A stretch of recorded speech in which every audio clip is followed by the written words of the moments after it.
Across cultures and throughout history, names have held a special significance. Ancient civilizations believed that knowing someone's true name gave you power over them. This belief extended beyond the realm of the living. Knowing the true name of a god could invoke their power. Knowing the true name of a demon, it was thought, could bind them to your will. This idea, that names hold inherent power, forms the cornerstone of one of history's most enigmatic magical texts. This text, passed down through centuries of secrecy and speculation, is known as the Lemegeton.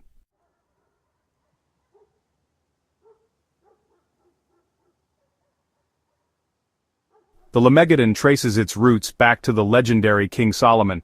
Known for his wisdom, wealth, and mastery of magic, Solomon's legend looms large over the ancient world. The Lemegeton claims to be based on an even older text, the Testament of Solomon, a lost account of the king's interactions with the spirit world. According to legend, God granted Solomon a magical ring. This ring gave Solomon the power to command demons, to bind them to his will, and force them to do his bidding. With the power of the ring, Solomon compelled demons to build his temple, to reveal hidden treasures and to share their secrets. The Testament of Solomon recounts these encounters, describing the appearance and abilities of each demon. It also details the rituals and incantations Solomon used to control them. While the Testament of Solomon itself is lost to history, its influence lives on in the Lemegeton. The Lemegeton takes the legend of Solomon and expands upon it, weaving together ancient Jewish mysticism with Christian demonology and medieval magic. The result is a potent and dangerous cocktail, one that has captivated the imaginations of occultists and scholars for centuries.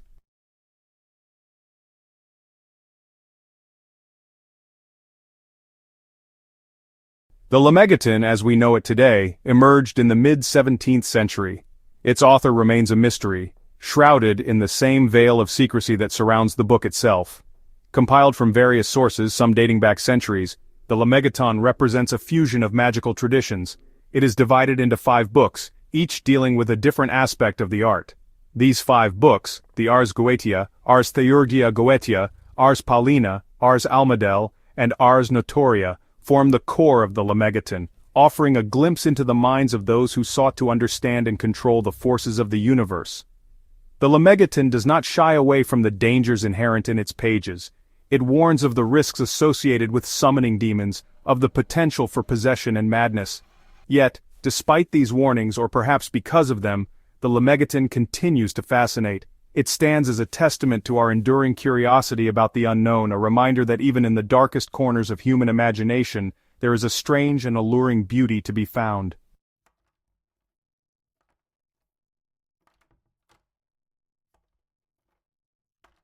The Lemegeton did not appear out of thin air.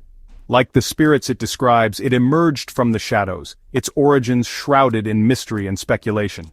Scholars have traced its lineage back through centuries, uncovering fragments of its influence in ancient texts and whispered rumors passed down through esoteric circles. The trail leads through winding paths, often obscured by the mists of time and the deliberate secrecy surrounding magical practices. The Lemegeton's emergence in the 17th century coincided with a period of immense intellectual and religious upheaval. The Renaissance had shattered the rigid worldview of the Middle Ages, and the Protestant Reformation had challenged the authority of the Catholic Church. In this climate of change and uncertainty, interest in the occult flourished. People sought answers in ancient wisdom, exploring forbidden knowledge in the hope of finding power and enlightenment.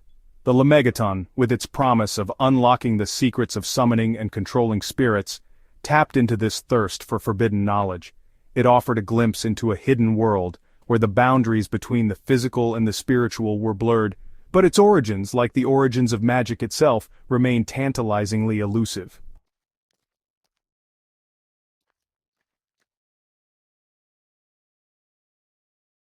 Despite the mystery surrounding its precise origins, the Lemegeton is undoubtedly a product of its time, a melting pot of ideas and beliefs drawn from various sources. It bears the hallmarks of Jewish mysticism, particularly in its references to King Solomon and the hierarchy of angels and demons. The Testament of Solomon, though lost to history, casts a long shadow over the Lemegeton, its influence evident in the book's structure and content. The Lemegeton also incorporates elements of Christian demonology, reflecting the prevailing religious beliefs of the time. The concept of demons as fallen angels, tempting humanity towards sin and damnation, is central to Christian theology, and this theme resonates throughout the Lemegeton. However, unlike many religious texts of the period, the Lemegeton does not shy away from the practical aspects of dealing with these entities. It provides detailed instructions on how to summon and control them, albeit with stern warnings about the potential consequences. Beyond its religious influences, the Lemegeton also draws upon ancient magical traditions, incorporating elements of Greco-Roman magic and Egyptian Hermeticism. The idea of using specific rituals, incantations, and symbols to influence the spiritual realm is a common thread running through many ancient belief systems. The Lemegeton weaves these disparate threads together, creating a complex and multifaceted tapestry of magical knowledge.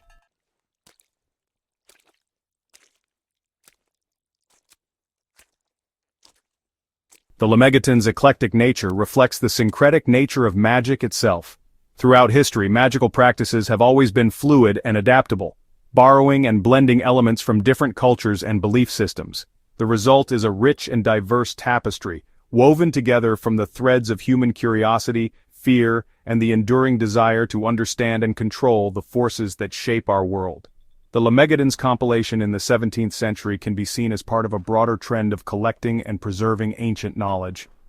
During this period, scholars and collectors across Europe were engaged in a frenzy of rediscovering and translating classical texts. This renewed interest in antiquity extended to the realm of magic, leading to the compilation of grimoires like the Lemegeton, which sought to preserve and transmit ancient magical practices for future generations. The Lemegeton, however, stands apart from many other grimoires of the period. While some magical texts focused on healing, divination, or other benevolent practices, the Lemegeton delves headfirst into the realm of demonology, offering a comprehensive guide to summoning and controlling spirits.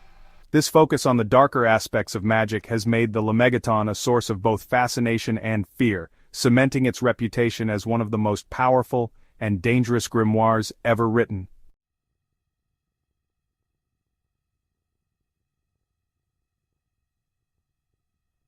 Adding to the mystique surrounding the Lemegeton is the enduring mystery of its authorship. Unlike many other grimoires which were often attributed to specific historical figures, the Lemegeton is entirely anonymous. Its creator or compilers, for it may have been a collaborative effort, remain hidden behind a veil of secrecy, their identities lost to time.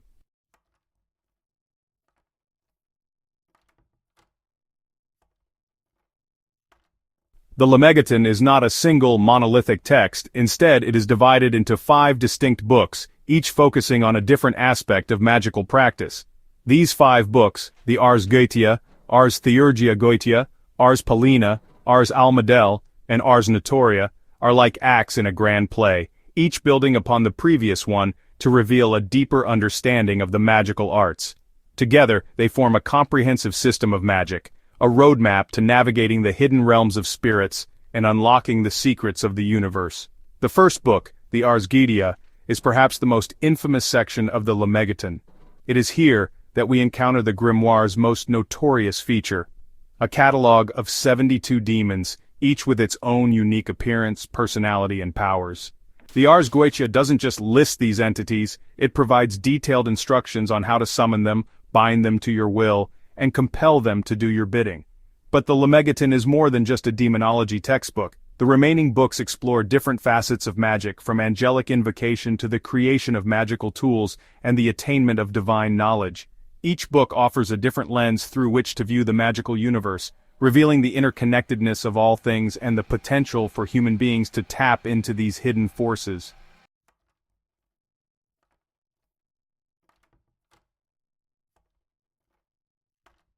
The Ars Goetia, the first book of the Lemegeton, is a study in contrasts. It reveals the raw power of the demonic, presenting them as individual entities with distinct personalities. The hierarchy of demons reflects ancient Jewish mysticism, emphasizing structure and order. Summoning a higher-ranked demon carries greater risk but also greater rewards. The rituals are complex, requiring specific tools, incantations, and sacrifices.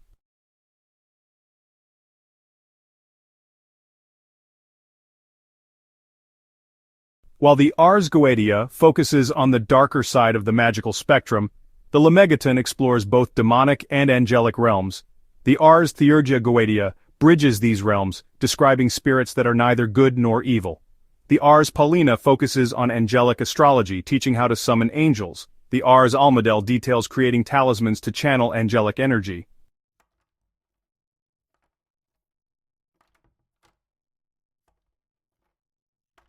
Section 4. Unveiling Hidden Knowledge. The final book of the Lemegeton, the Ars Notoria, stands apart from the previous four in its focus on personal transformation and spiritual enlightenment. While the other books primarily deal with the practical aspects of magic, summoning spirits, creating talismans, and influencing the material world, the Ars Notoria aims higher. It offers a path to gnosis, a direct experience of the divine, through a series of prayers, meditations, and mystical exercises. The Ars Notoria teaches that true magical power comes not from controlling external forces, but from mastering the self. It emphasizes the importance of purifying the mind and body, developing one's intellect and intuition, and cultivating a deep connection to the divine. The prayers and invocations in this book are not merely requests for favors or interventions, but rather tools for spiritual growth and self-discovery.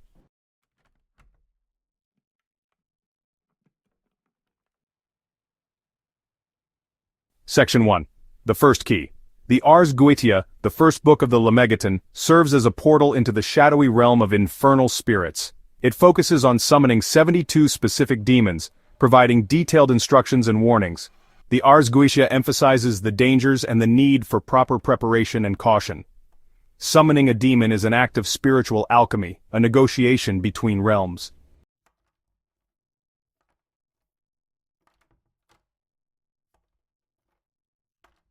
Section 2. Princes of the Infernal Court. The 72 demons of the Ars Goetia form a structured hierarchy, mirroring celestial courts. Kings, princes, dukes, and earls command legions, each with specific dominions. Imagine a grand shadowy hall, lit by flickering torches. Power is currency, obedience bought through whispered bargains. The most powerful demons sit at the pinnacle, their names feared. The Ars Goetia details their ranks and abilities, crucial for any magician.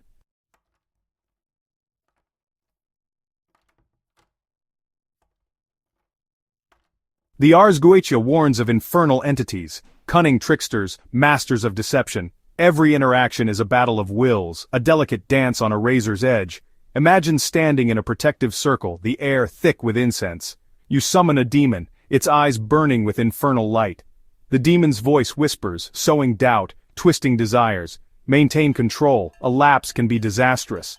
The demon may break free, turning the tables on the summoner. The Grimoire provides binding and banishing instructions.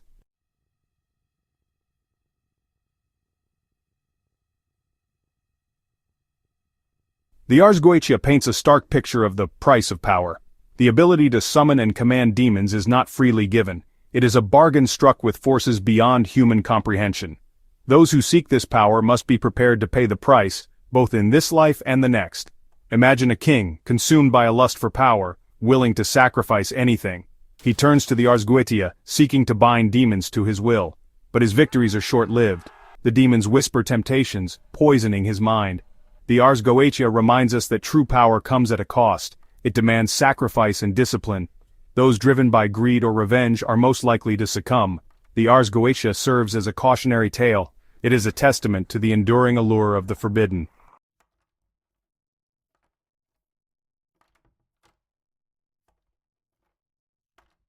The Ars Theurgia-Goetia, the second book of the Lemegeton, bridges the demonic hierarchy of the Ars Goetia and the celestial purity of angelic invocation. Here, spirits exist in moral ambiguity, swayed by those who summon them. They are forces of nature, indifferent to human morality. The Ars Theurgia-Goetia reminds us that the universe is a place of infinite shades of gray.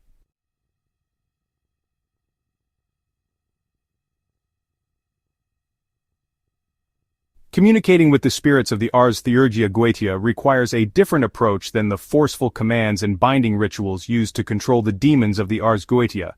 These entities are not easily coerced, nor do they respond well to threats or attempts at domination. Instead, the Ars Theurgia-Goetia emphasizes the importance of establishing a relationship of mutual respect and understanding, a dialogue built on shared language and purpose. Imagine attempting to communicate with a being from a distant land, their language and customs utterly foreign to your own. Force and aggression would be met with resistance, but a willingness to learn, to listen, and to find common ground might open doors to unexpected understanding. The Ars Theurgia-Goetia provides the keys to unlocking this hidden language, revealing the specific names, sigils, and offerings that resonate with each spirit. It teaches the importance of timing, of aligning one's intentions with the natural rhythms of the universe, of choosing the right words and gestures to convey respect and sincerity.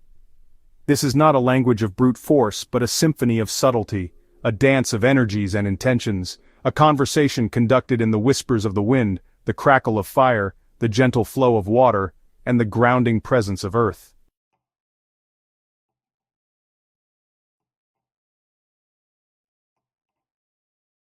The spirits of the Ars Theurgia-Goetia, occupying as they do a space between the celestial and the infernal, possess a unique range of powers and abilities.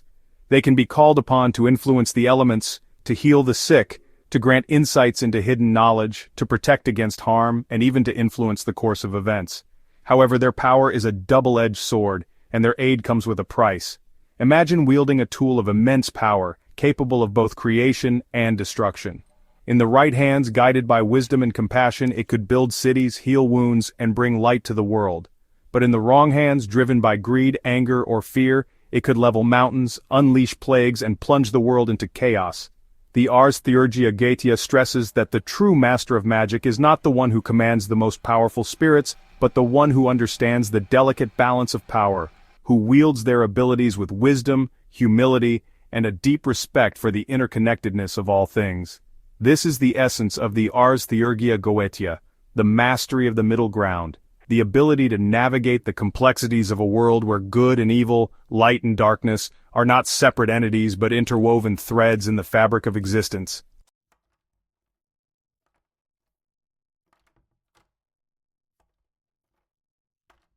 The Ars Theurgia-Goetia is not for those seeking quick fixes. It is a path for the patient and discerning. It requires a deep understanding of the natural world and a willingness to confront the shadows within. Imagine a composer arranging notes, each chosen for its tone and timbre.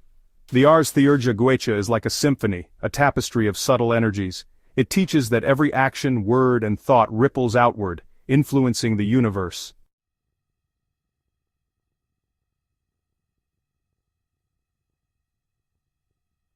The Ars Paulina, the third book of the Lemegeton, ascends into celestial spheres, where radiant beings of pure light dwell. It is a treatise on angelic magic, teaching harmony and reverence for celestial beings. The Ars Paulina reveals hidden patterns in the celestial tapestry, teaching us to read the language of the stars. By understanding celestial correspondences, we can harness their energies for spiritual growth and enlightenment.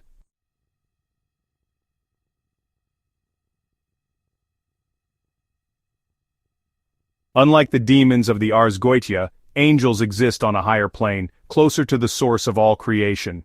To invoke an angel is to invite, not command. Purity of body and mind is essential. Fasting, prayer, and meditation prepare the sacred space. The Ars Paulina teaches humility and devotion, become instruments of the divine will.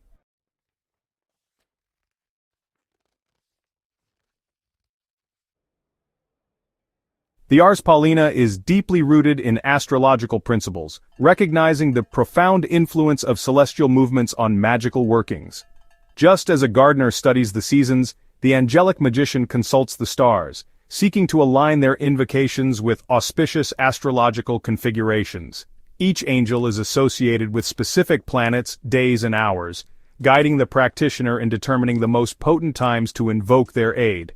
For example, invoking Raphael on a Wednesday during Mercury's hour enhances healing. This timing highlights the interconnectedness of all things. We are part of a vast, interconnected web of energies influenced by the cosmos. Aligning with these rhythms increases the potency of our magical workings. The Ars Paulina teaches that true magic is about aligning with natural rhythms, becoming one with creation. It demands patience, observation, and respect for the cosmic dance of energies.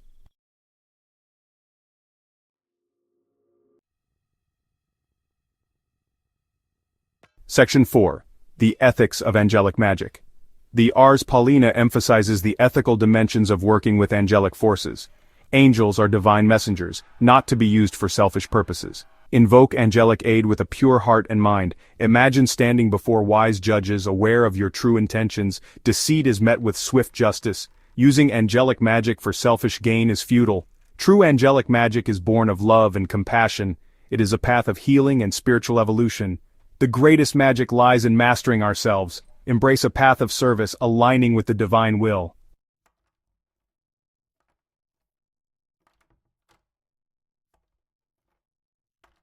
Section 1. The Artisan of the Sacred.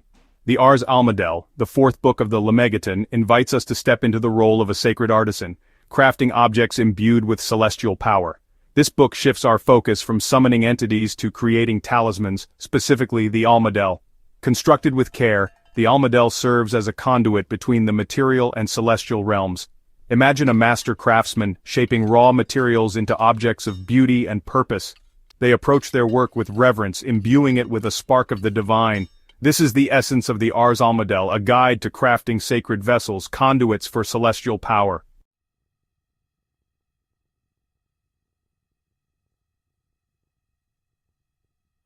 Section 2. Wax, Fire, and Angelic Resonance.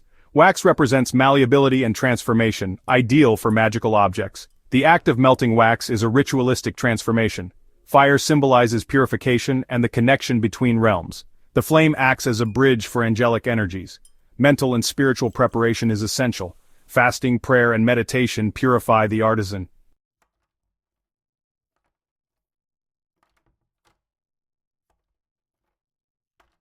The Ars Notoria, the final book of the Lemegeton, stands apart in its approach to magic. Unlike other sections, it focuses on mystical experience and direct communion with the divine. It is a roadmap to inner transformation, a quest for gnosis. Imagine a scholar unlocking a hidden code, deciphering a language that speaks to the soul. The Ars Notoria awakens spiritual faculties, piercing the veil of the material world.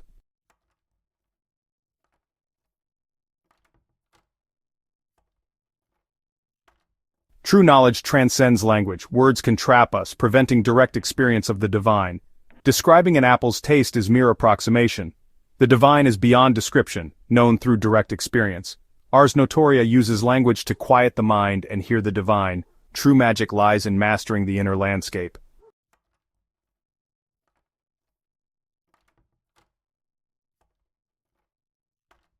The Lemegeton, the Lesser Key of Solomon, stands as a testament to humanity's fascination with hidden forces.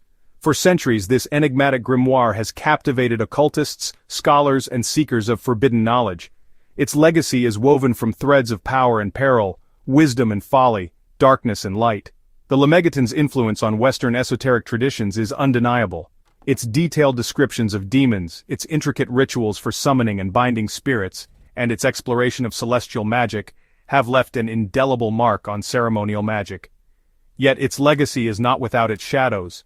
The Lemegeton's focus on demonology, its explicit instructions for conjuring and commanding infernal entities, has led some to view it with fear and suspicion. Its rituals, often involving elaborate preparations, incantations in forgotten tongues, and the potential for encountering forces beyond human comprehension, have been both romanticized and demonized.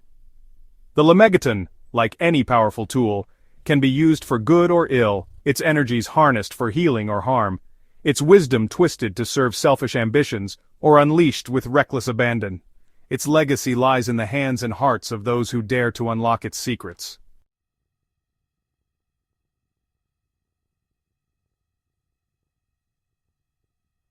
Despite its origins in a time of superstition, the Lemegeton continues to influence modern magic and culture. Its text has been translated, reprinted, and analyzed by scholars and practitioners alike, finding new life in contemporary magical practices. Its influence seeps into literature, film, and music. The rise of neo-paganism and Wicca has renewed interest in grimoires. The Lemegeton often occupies a prominent place on modern bookshelves. Its rituals have been adapted for a new generation, stripped of archaic elements, infused with contemporary perspectives. The Lemegeton's imagery and themes resonate with artists, writers, and musicians, inspiring countless works. Its presence speaks to the enduring human fascination with the unknown. The allure of magic remains a potent force in the human psyche.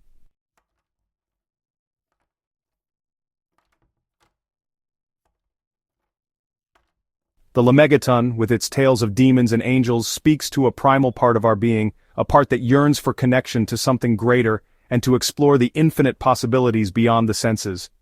The Lemegeton reminds us of the power of mystery and the allure of the unknown.